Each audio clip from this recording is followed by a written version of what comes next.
الله كان عليكم رقيبا يا أيها الذين آمنوا اتقوا الله وقولوا قولا سديدا يصلح لكم أعمالكم ويغفر لكم ذنوبكم ومن يطع الله ورسوله فقد فاز فوزا عظيما أما بعد فإن خير الحديث كتاب الله وخير الهدي هدي محمد صلى الله عليه وسلم وشر الأمور محدثاتها وكل محدثة بدعة وكل بدعة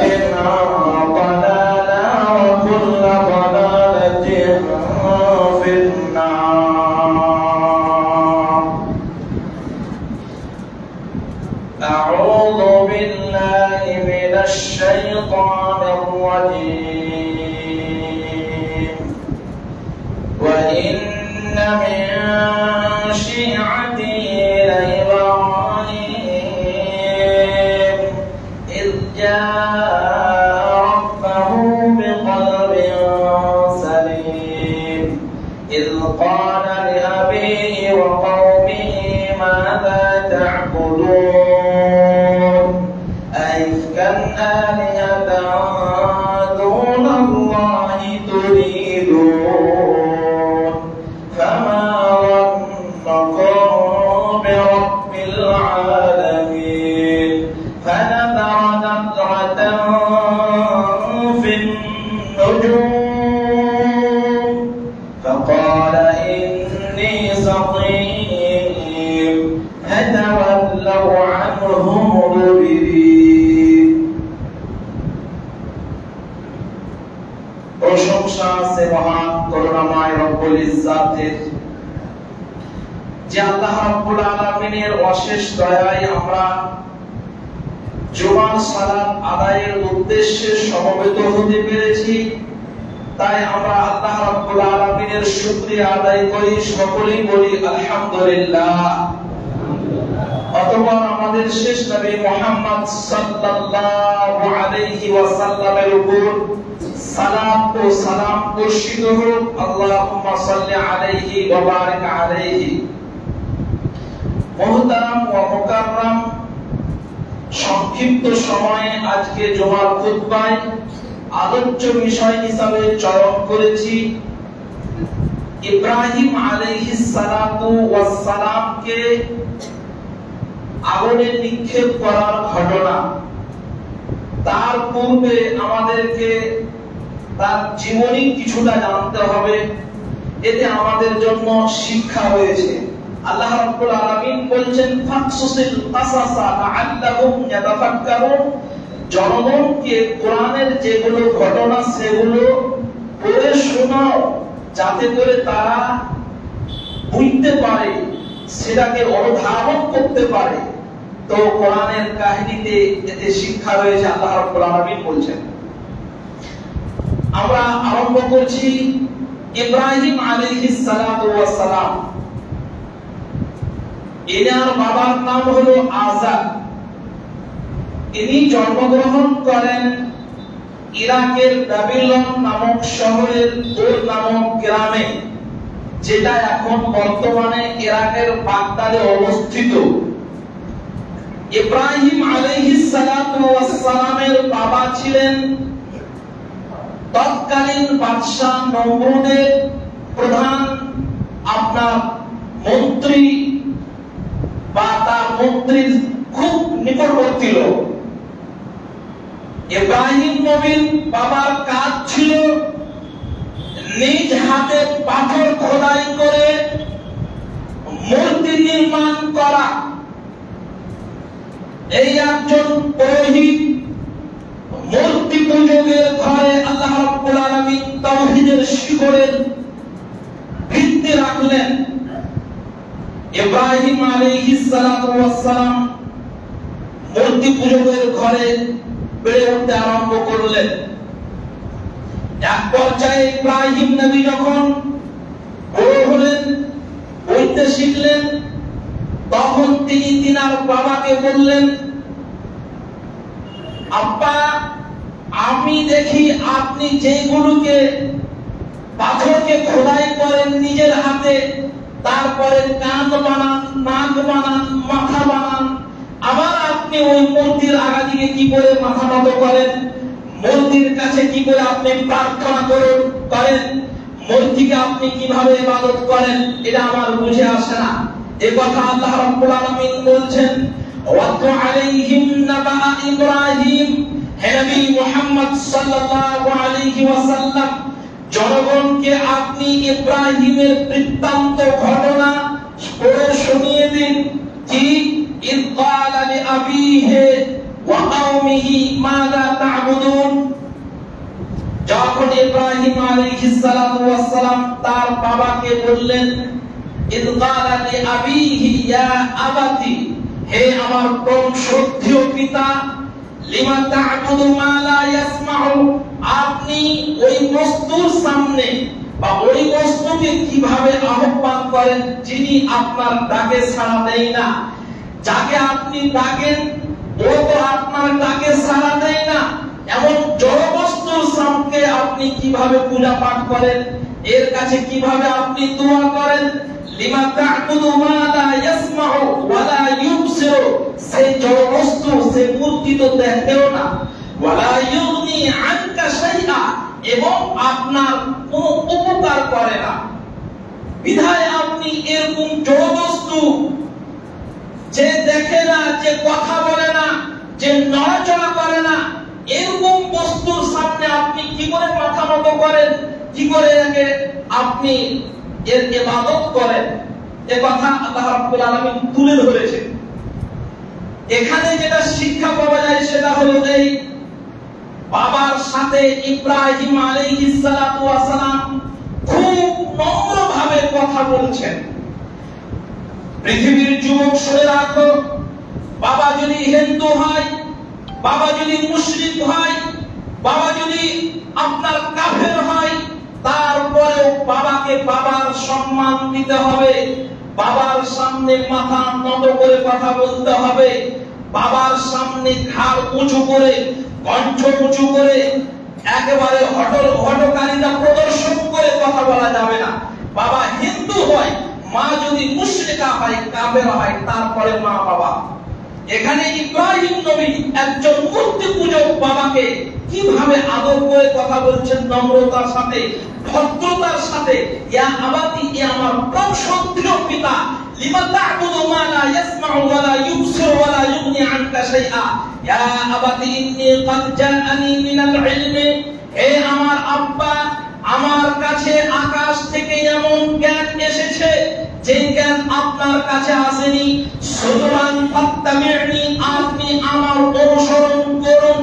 আহদিকা, আমি আপনাকে দেখাবো সিরাতান সাবিয়্যা, সঠিক পথ। তারপরে বাবার সামনে বক্তব্য পেশ করছেন ইব্রাহিম, ইয়া আবাতি, হে আমার প্রিয় শ্রদ্ধেয় পিতা, লা তা'বুদিশ শাইতান, আপনি শয়তানের ইবাদত করবেন না। ফাতাকুনা লিশ-শাইতানি ওয়ালিয়্যা, আপনি যদি শয়তানের ইবাদত করেন তখন আপনি শয়তানের বন্ধু হয়ে যাবেন। ইব্রাহিমের বাবা ইব্রাহিমের কথাটি শোনার পরে ওর ভিতর একবারে রক্ত গরম হয়ে গিয়েছে। এবার বেটাকে বলছে, আরাদিবুন আনতা আন আলিহাতি ইয়া ইব্রাহিম, ইব্রাহিম, তুমি আমাকে আমার দেবতা থেকে বিরত হওয়ার জন্য এই উপদেশ দিচ্ছ? যদি তুমি শুনে রাখো, এরপরে যদি তুমি আমাকে এভাবে উপদেশ করো, লাআরজুমান্নাকা ওয়াহজুরনি মালিয়া, আমি তোমাকে প্রস্তর নিক্ষেপ করে তোমাকে প্রাণ নাশ করব, তোমাকে হত্যা করব। এবার বাবার তরফ থেকে ইব্রাহিম যখন ধমক পেলেন, তখন তিনি আব্বাকে বললেন, আব্বা, সালামুন আলাইকা, সাআস্তাগফিরু লাকা রাব্বি, আপনার জন্য শান্তি বর্ষিত হোক আপনার উপর, আমি আপনার জন্য আল্লাহ রাব্বুল আলামিনের কাছে ক্ষমা চাইবো। এটা তখন বলেছিলেন যতক্ষণ পর্যন্ত আল্লাহ রাব্বুল আলামিন ইব্রাহিম নবীকে আদেশ করেননি যে তোমার বাবা মুশরিক। বাবা যদি মুশরিক হয়, মা যদি মুশরিক হয়, তাহলে ছেলে বাবা মায়ের জন্য ক্ষমা প্রার্থনা করতে পারবে না। কথা ভালো করে মনে রাখুন, কোন বাবা যদি মুশরিক হয়, যদি মনে করে আল্লাহ যে কোনো কাজ পারেন, এই কবরে যিনি শহীদ আছেন পীর, আমার এই পীর ওই কাজ করতে পারেন, আল্লাহ আরোগ্য দান করেন, আল্লাহ শেফা দেন, আল্লাহ ভাগ্য পরিবর্তন করেন, এই ক্ষমতা আমার পীরও পারে, আমার পীরও সন্তান দিতে পারে, এরকম যদি কোনো মানুষের আপনার প্রতিজ্ঞা, আপনার নিয়ে আকীদা থাকে, বিশ্বাস থাকে, ওই লোকটা মুশরিক হয়ে যাবে। ওই লোকটাকে মুসলমানের কবরস্থানে কবর দেওয়া যাবে না, আর জানাজার নামাজ পড়া যাবে না। ওর জন্য যদি কোনো সন্তান থাকে মুসলমান, যদি তাওহীদ পন্থী, তাহলে সে তার বাবার জন্য ক্ষমা প্রার্থনা করতে পারবে না, বাবার জানাজায় যেতে পারবে না। এত জঘন্য শিরক। এবার ইব্রাহিম নবীকে তখন পর্যন্ত এই আদেশ করা হয়নি যে তোমার বাবা মুশরিক, তুমি তোমার বাবার জন্য ক্ষমা প্রার্থনা করতে পারবে না, তখন এই কথা বলেছেন। পরবর্তীতে আল্লাহ রাব্বুল আলামিন কোরআনের আদেশ জারি করলেন যে তোমার বাবা মুশরিক, তোমার বাবার জন্য এবং মুমিন যারা তারা মুশরিক পিতামাতার জন্য ক্ষমা প্রার্থনা করতে পারে না। সম্মানিত উপস্থিতি, এখানে বাবা এবং সন্তানের ডায়লগ, কথোপকথন। কিন্তু এই কথোপকথনের পরে যখন বাড়িতে এরকম কথোপকথন হলো, এবার গ্রামবাসীকে বলতে আরম্ভ করলেন। ওই তৎকালীন তখনকার ওই তার জাতি মূর্তি পূজা করত, সূর্যকে দেবতা মানত, চন্দ্রকে দেবতা মানত, নক্ষত্রকে দেবতা মানত। তাদের বিশ্বাস ছিল এই চন্দ্র, এই সূর্য, এই নক্ষত্র এগুলো আমাদের আরোগ্য দিতে পারে, এগুলি আমাদের ঘোষণা শুনে আমাদের বৃষ্টি দেয়, এটা তাদের বিশ্বাস ছিল। এগুলোকে তারা আল্লাহ মানত। কিন্তু ইব্রাহিম আলাইহিস সালাতু ওয়াস সালাম ছোট থেকে তার মধ্যে আল্লাহ রাব্বুল আলামিন তাওহীদের শিকড় পুঁতে দিয়েছিলেন। তিনি এগুলো মানতেন না। এক রাত্রিতে তিনি বসে আছেন, ইব্রাহিম নবী, তার জাতি যে এগুলোকে, চন্দ্রকে, নক্ষত্রকে, সূর্যকে দেবতা মানে, এটা খণ্ডন করছেন কিভাবে? ফালাম্মা জান্না আলাইহিল লাইলু রাআ কাওকাবা, রাত্রি যখন ইব্রাহিমকে আচ্ছন্ন করলো, রাত্রি যখন ইব্রাহিমকে আচ্ছাদিত করলো, আবৃত করলো, রাত যখন ঘনিয়ে আসলো, রাআ কাওকাবান, ইব্রাহিম নবী আকাশের তারকা দেখতে পেলেন। অতঃপর তিনি বললেন, ক্বালা হাযা রাব্বি, এটা কি আমার রব হতে পারে? কিছুক্ষণ পরে এই তারকা অস্তমিত হলো, ডুবে গেল। তখন ইব্রাহিম নবী বলছেন, ফালাম্মা আফালা ক্বালা লা উহিব্বুল আফিলিন, আমি অস্তমিত হওয়া বস্তুকে পছন্দ করি না। কিছুক্ষণ পরে যখন রাত আরেকটু হয়েছে, আকাশে চন্দ্র তিনি দেখতে পেলেন। ফালাম্মা রাআল কামারা বাযিগান, যখন ইব্রাহিম নবী আকাশে চন্দ্রকে উজ্জ্বল আভাসে দেখতে পেলেন, তখন তিনি বললেন, হাযা রাব্বি, এটা আমার প্রতিপালক। ফালাম্মা আফালা, যখন চন্দ্র সকালে ডুবে গেল, অস্তমিত হলো, তখন ইব্রাহিম বললেন, আজলা ইল্লাম ইয়াহদিনি রাব্বি লাআকুনান্না মিনাল কওমিজ যালিমিন, না, এটা আমার রব হতে পারে না। আমার রব একজন আছেন, তিনি যদি আমাকে সৎ পথে পরিচালিত না করেন, তাহলে আমি পথভ্রষ্টদের অন্তর্ভুক্ত হয়ে যাব। কিছুক্ষণ পরে সকালে আবার সূর্য উদিত হয়েছে, পূর্ব গগনে পূর্ব দিকে সূর্য উদিত হয়েছে। তখন ইব্রাহিম নবী সূর্যকে দেখতে পেলেন।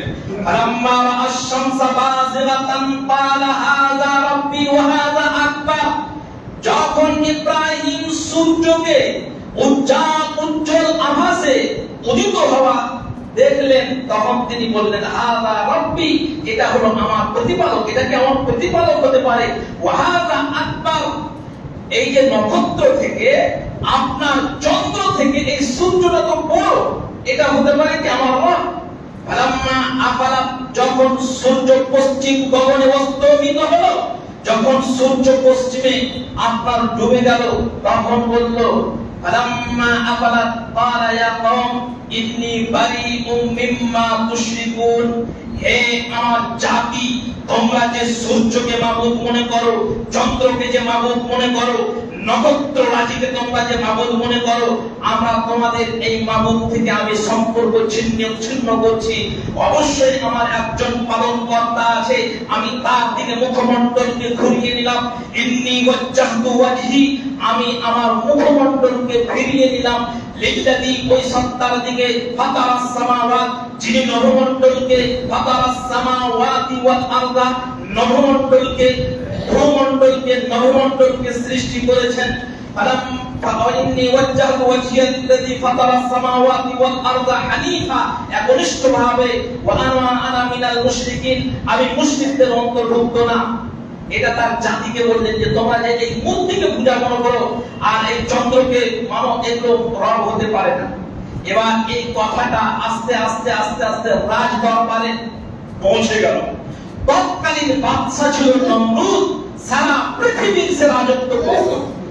সেই রাজা বেঁচে ছিল 400 বছর।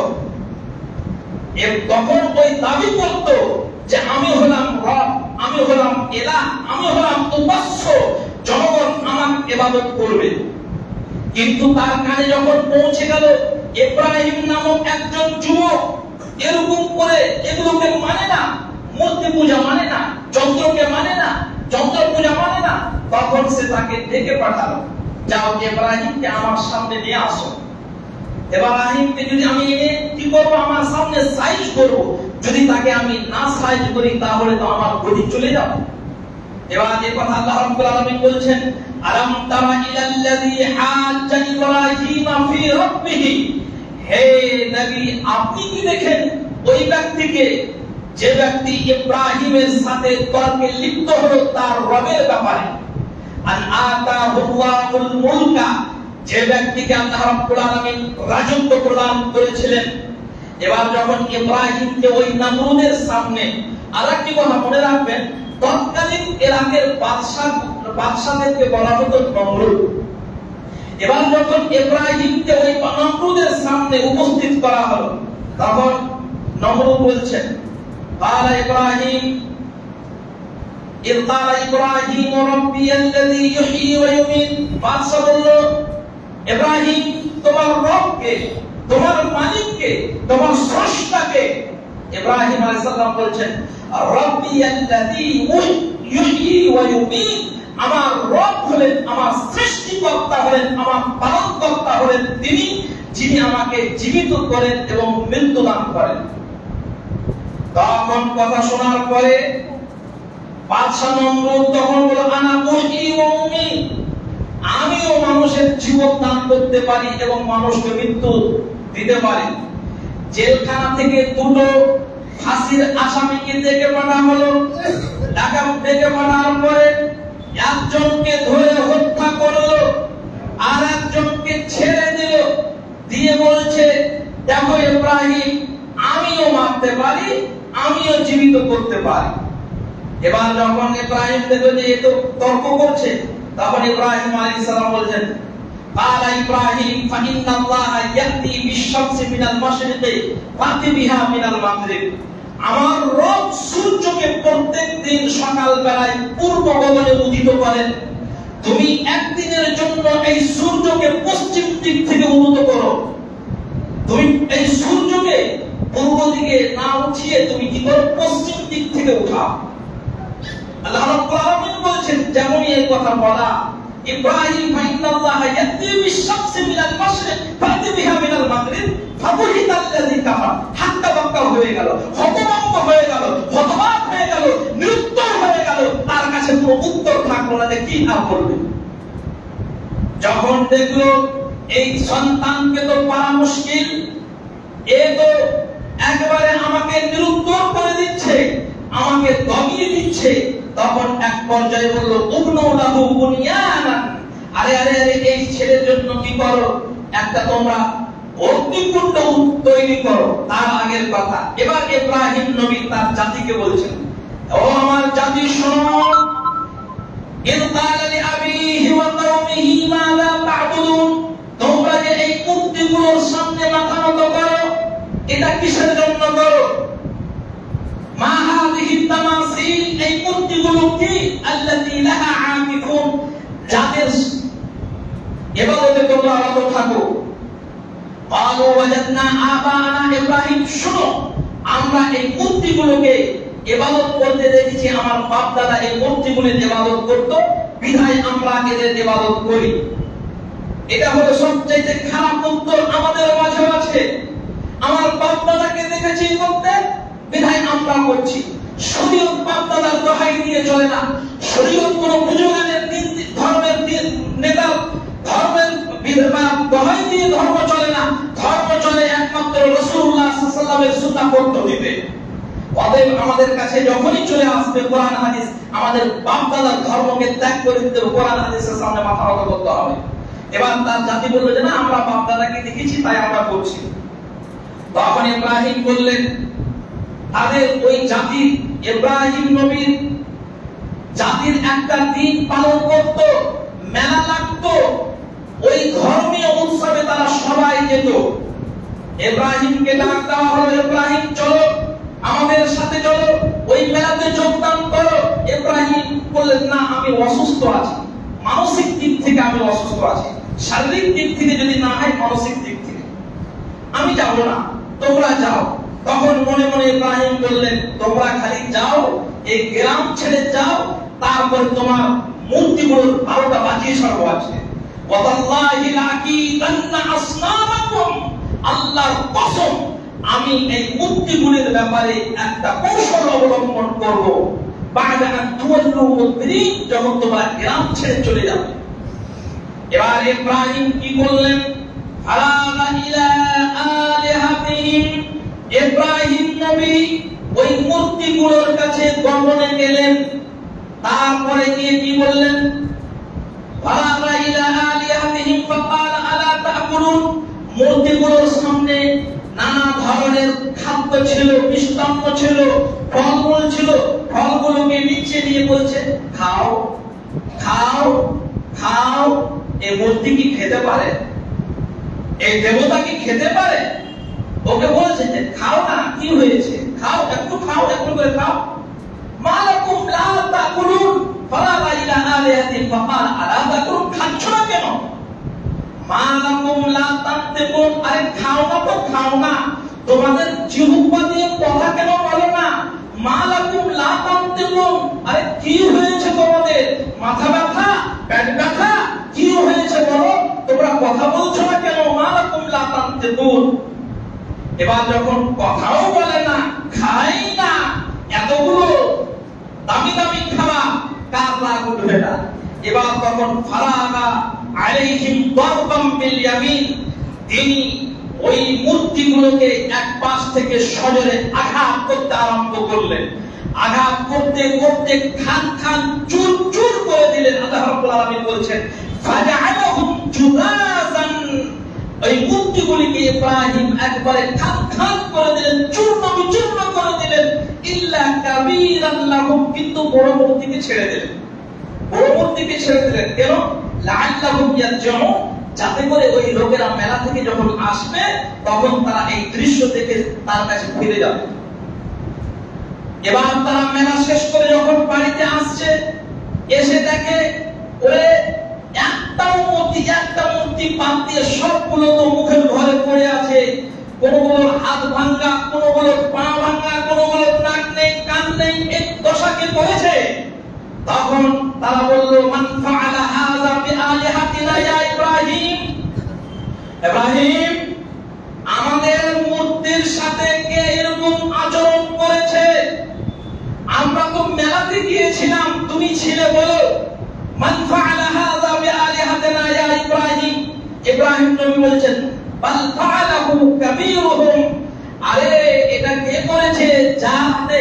এখানে একটি কথা মনে রাখবেন, এবার মূর্তিগুলো ভাঙতে ভাঙতে ভাঙতে ভাঙতে কুড়ালি, আপনার কুড়ালটাকে বড় মূর্তির গর্দানে বা ঘাড়ে লটকে দিয়েছিল, ঝুলিয়ে দিয়েছিল।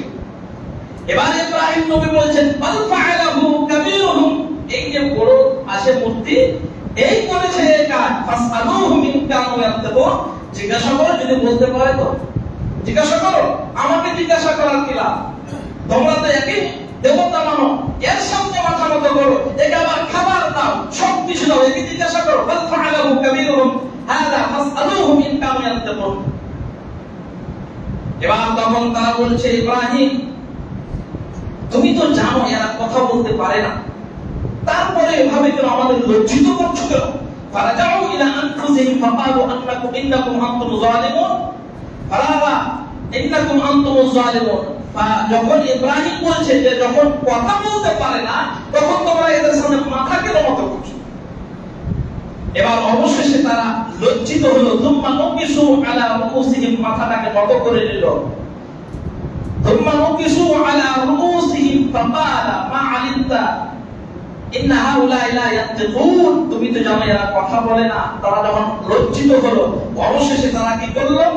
বললো, এটাই আদেশ জারি করলো যে একে তো যোগ দিতে পারা যাবে না, এর কাছে দলিল আছে ভালো, একে কি করো, যখন দেখবেন হাদিস কোরআনে যখন না পারবে, আপনার দলিল আদিল্লাতে যখন পারবে না, তখন বংশের গরম দেখাবে বা শক্তি দেখাবে, রক্তের গরম দেখাবে। তার জাতির সেটাই করলো। এবার করলো কি, আরে একে ধরো, একে ধরে তোমরা কি করো, আগুন জ্বালাও, উত্তপ্ত করো, আর ওই আগুন একে পুড়িয়ে নাও। এটি জাতা মত, হ্যাঁ, মূর্তিগুলোকে তো খারাপ বলছে সবকে ভেঙে খান করে দিয়েছে, আবার বঞ্চিত বলছে যে বড়টাকে জিজ্ঞাসা করে। এই বড় বদমাশ, একে রাখা যাবে না, একে এমনিও মারা যাবে না, একে আগুন দিয়ে পুড়িয়ে জ্বালিয়ে ছাই করে মারো। এবার আগুন জ্বালানো হলো, কয়েকদিন ধরে আগুন জ্বালানো হয়েছিল পুরো একটা জায়গাতে। বলা হয়েছে তার আশেপাশে এমন ভাবে আগুন জ্বালা হয়েছিল, এমন ভাবে প্রজ্বলিত করা হয়েছিল আগুন, এমন ভাবে উত্তপ্ত করা হয়েছিল, পাশের গাছপালা সব ঝলসে গিয়েছিল। যখন তারা দেখলো যে হ্যাঁ এবার যদি ইব্রাহিমকে ফেলা যায় তাহলে ইব্রাহিম একবারে রক্ত মাংস সব পুড়ে ছাই হয়ে যাবে, তখন তারা ইব্রাহিমকে নিয়ে চরকিতে করে অনেক দূর থেকে, গ্রাম দেখেছেন কিনা, এরকম একটা যন্ত্রের মাধ্যমে অনেক দূর থেকে উঠিয়ে নিয়ে এসে মধ্যখানে ঝপ করে ফেলে দিল। এবার যেমনই ফেলে দেওয়া, আল্লাহ রাব্বুল আলামিন আদেশ করছেন, ইয়া নারু কুনি বারদান, হে আমার আগুন, হে আগুন, তোমার বৈশিষ্ট্য হলো তোমার পেটে যা আসবে জ্বালিয়ে পুড়িয়ে ছাই করে দিবে, এটাই তোমার বৈশিষ্ট্য। তোমার বৈশিষ্ট্য হলো দহন করা, জ্বালিয়ে দেওয়া, পুড়িয়ে দেওয়া। কিন্তু তোমার পেটে যেটা আসলো এটা আমার খলিল, এটা আমার বন্ধু, এটা আমার দোস্ত ইব্রাহিম, এর জন্য তুমি আগুন তুমি পোড়াতে পারবে না, একটা রসুন, একটা তোমার গায়ের লোম পোড়াতে পারবে না। তা না রুকুনি বালদান, ঠান্ডা হয়ে যাও। আবার এত ঠান্ডা হইল না যে রক্ত একেবারে জমে যাবে, ফ্রিজের মতো এত ঠান্ডা হইল না। বা সালামান, এমন যতটা প্রয়োজন এতটা ঠান্ডা হও আলা ইব্রাহিম, ইব্রাহিমের জন্য। সম্মানিত উপস্থিতি, কিছুদিন পরে ইব্রাহিম ওই আগুন থেকে বেরিয়ে আসছে, দেখে তারা হতবাক, আগুনে পড়লো না, ইব্রাহিম বেরিয়ে গেল। অবশেষে তাকে দেশ থেকে বিতাড়িত করলো। আর লম্বা ঘটনা আছে, সময় যেহেতু শেষ, আমি এখান থেকে যেটা বলতে যাচ্ছি সেটা হলো এই, ইব্রাহিম আলাইহিস সালাতু ওয়াস সালামের জীবনীতে ঘটনাতে আমাদের জন্য শিক্ষা রয়েছে। সবচাইতে যেটা শিক্ষা সেটা হলো এই যে তিনি তাওহীদ প্রতিষ্ঠিত করার জন্য, আল্লাহর একত্ববাদ প্রতিষ্ঠিত করার জন্য নিজের মাকে ছাড়লেন, নিজের বাবাকে ছাড়লেন, নিজের জাতিকে ছাড়লেন। তেনার উপরে কত রকমের জুলুম নির্যাতন নিষ্পেষণ হলো, তিনি জানতেন না যে তিনাকে আগুনে নিক্ষেপ করা হবে, যে আগুনটা তার জন্য ঠান্ডা হয়ে যাবে, এটা জানা ছিল না যে আগুন আমার জন্য ঠান্ডা হয়ে যাবে, জানতেন না। ইব্রাহিম নবীকে ওই আগুনে নিক্ষেপ করা হলো। আগুন আল্লাহ রাব্বুল আলামিনের কথা মানে, দেখুন জড়বস্তু, আগুন আল্লাহ রাব্বুল আলামিনের কথা মানে, আগুন আল্লাহ রাব্বুল আলামিনের একটা কথা উপেক্ষা করে না। কিন্তু এই জিনিসগুলোকে আল্লাহ রাব্বুল আলামিন কোন ফায়াকুনের মাধ্যমে সৃষ্টি করেছেন, হয়ে যাও হয়ে না। কিন্তু যেই আদম সন্তানকে আশরাফুল মাখলুকাত যতগুলো আল্লাহ সৃষ্টি আছে সবচাইতে উত্তম সৃষ্টি হচ্ছে আল্লাহ রাব্বুল আলামিনের এই মানুষ। এই মানুষকে আল্লাহ রাব্বুল আলামিন দুই হাত দিয়ে, পবিত্র দুই হাত দিয়ে বানিয়েছেন। বানার পরে শুধু তাই নয়, একে তিলে তিলে 10 মাস ধরে তার জন্য তার সেবার ফেরেশতা থেকেছে। কিন্তু এই মানুষকে বলা হয়েছে তোমরা আল্লাহকে সাজদা করো, আল্লাহকে সাজদা করো। কিন্তু এই জাতি, এই নামাজরাম, এই বদমাশ জাতি আল্লাহর কথা মানে না, জড়বস্তু আল্লাহর কথা মানে, এই জাতির কথা মানে না। এই জাতিকে বলা হয়েছে যে তোমরা আমার ইবাদত করবে। আরে ইবাদত মানে কি খালি নামাজ পড়া? ইবাদত মানে কি খালি রোজা রাখা? ইবাদত মানে কি খালি হজ করা? জিনা প্রত্যেক ওই কথা ও কাজ যেটা আল্লাহ রাব্বুল আলামিন পছন্দ করেন, এটা হলো ইবাদত। স্ত্রীর সাথে সহবাস করবেন, এটাও আপনার ইবাদত। আপনি লোকমার মুখে দিবেন, এটাও ইবাদত। কাজকর্ম করবেন, টাকা উপার্জন করবেন, এটাও ইবাদত। কিন্তু ইসলাম শরীয়ত অনুযায়ী হতে হবে। কিন্তু হতভাগা মানে এই আসল যেটা উদ্দেশ্য সেটাকে ফল করে জন্তু জানোয়ারের মতো তারা চলাফেরা করে, বিচরণ করে। আমি এটাই আপনাদের কাছে আহ্বান করব যে জড়বস্তু আল্লাহ রাব্বুল আলামিনের কথা মানে আমরা কেন মানি না? আল্লাহ রাব্বুল আলামিন বলছেন যে মানুষ তোমরা যা যা করো আমি লিপিবদ্ধ করে রাখি, একদিন তোমার সামনে এগুলো পেশ করে দিব। অতএব আপনারা, আমরা এটা চাইবো যে আমাদের ডায়েরিতে, আমাদের আমলনামায় যেন ভালো সৎ আমলগুলো, সবগুলো জমা হয়, একদিন যেন আমরা ওগুলো দেখতে পাই। সম্মানিত উপস্থিতি, আরেকটি কথা সেটা হলো শিরক। এটা একটা মারাত্মক জঘন্য পাপ, জঘন্য পাপ। শিরক আবার দুই প্রকার, বড় শিরক, ছোট শিরক। বড় শিরক মানে আল্লাহ যেগুলো ক্ষমতা, এটা যদি কোনো পীর মনে করেন যে এর ক্ষমতা, তাহলে আপনি ইসলাম থেকে বেরিয়ে যাবেন, আপনার আমল বরবাদ হয়ে যাবে। আপনি তাবিজ পড়ছেন, অনেক নামাজি এখানে এসেছে যাদের গায়ে তাবিজ আছে, যাদের কোমরে তাবিজ আছে, যাদের বাচ্চাদের বাড়িতে আপনার কালো সুতা পরিয়ে রেখেছে, এরা আবার নামাজ পড়ে, নামাজ কবুল হবে না। আল্লাহ রাব্বুল আলামিন নবীকে বলছেন যে শিরক করলে আপনার বরবাদ হয়ে যাবে ইবাদত, আর আমার আপনার এই শিরক করে ইবাদত কবুল হওয়ার আশা করছেন কিনা? হবে না। অতএব আপনাদের বলবো, ইব্রাহিম নবী এসেছিলেন, ইব্রাহিমের সুন্নাত আমরা কুরবানিতে খালি করছি, কিন্তু কুরবানির যদি উদ্দেশ্য জাতিকে বুঝাতে পারতাম তাহলে আমাদের জাতি সোজা হয়ে যেত। কুরবানির উদ্দেশ্যটাই জাতিকে বুঝাতে পারছি না, এটা আমার ব্যর্থতা, এটা জাতির কোনো দোষ নেই, এটা আমাদের ব্যর্থতা। যদি মানুষ বুঝতো যে কুরবানি কেন দেওয়া হচ্ছে, কুরবানি দেওয়ার উদ্দেশ্য হলো আমার মনের প্রবৃত্তিকে দমন করা, আমি আমার হারাম যে কামাই করছি সেগুলোকে দমন করা, কুরবানি করা, আমি ভালো কাজের নিয়োগ করবে এই জন্য কুরবানি করা। এটা যদি বুঝতো তাহলে মানুষের এরকম খারাপ থাকতো না। আল্লাহ রাব্বুল আলামিনের কাছে দোয়া, আল্লাহ রাব্বুল আলামিন আমরা যতদিন বেঁচে থাকবো তোমার তাওহীদ একত্ববাদ যেন আমরা প্রতিষ্ঠিত করি, আমাদের দেহে প্রাণ থাকতে যেন আমরা তোমার সাথে শিরক না করি, ইব্রাহিমের আদর্শগুলোকে আমরা যেন ধারণ করি। আল্লাহ রাব্বুল আলামিন তুমি আমাদেরকে কবুল করো। আমিন। আকুলু কওলি হাযা আস্তাগফিরুল্লাহ লি ওয়া লাকুম।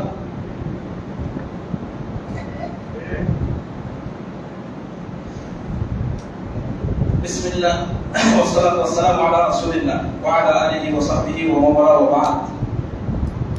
আল্লাহ রাব্বুল আলামিনের কাছে দোয়া, আল্লাহ রাব্বুল আলামিন আমরা যে কুরবানি করলাম, আমাদের নামাজ, আমাদের আরো অন্যান্য ভালো আমলগুলি তুমি কবুল করো, আল্লাহুম্মা আমিন। ভালো আমল করার পরে আমাদের পূর্বপুরুষ যারা আসলাম 6 মাস দোয়া করতেন, রোজা রেখেছেন, 6 মাস পর্যন্ত রোজা কবুলের জন্য দোয়া করতেন। আর আমরা ইবাদত করে নাকে তেল দিয়ে ঘুমাই, কবুল হলো কিনা এর জন্য দোয়া করবেন। আল্লাহ আমাদের যেগুলো ভালো আমল সেগুলো কবুল করো, আল্লাহুম্মা আমিন। হে আল্লাহ আমাদের দানকে, আমাদের খায়রাতকে, আমাদের সাদকাকে কবুল করো, আল্লাহুম্মা আমিন। হে আল্লাহ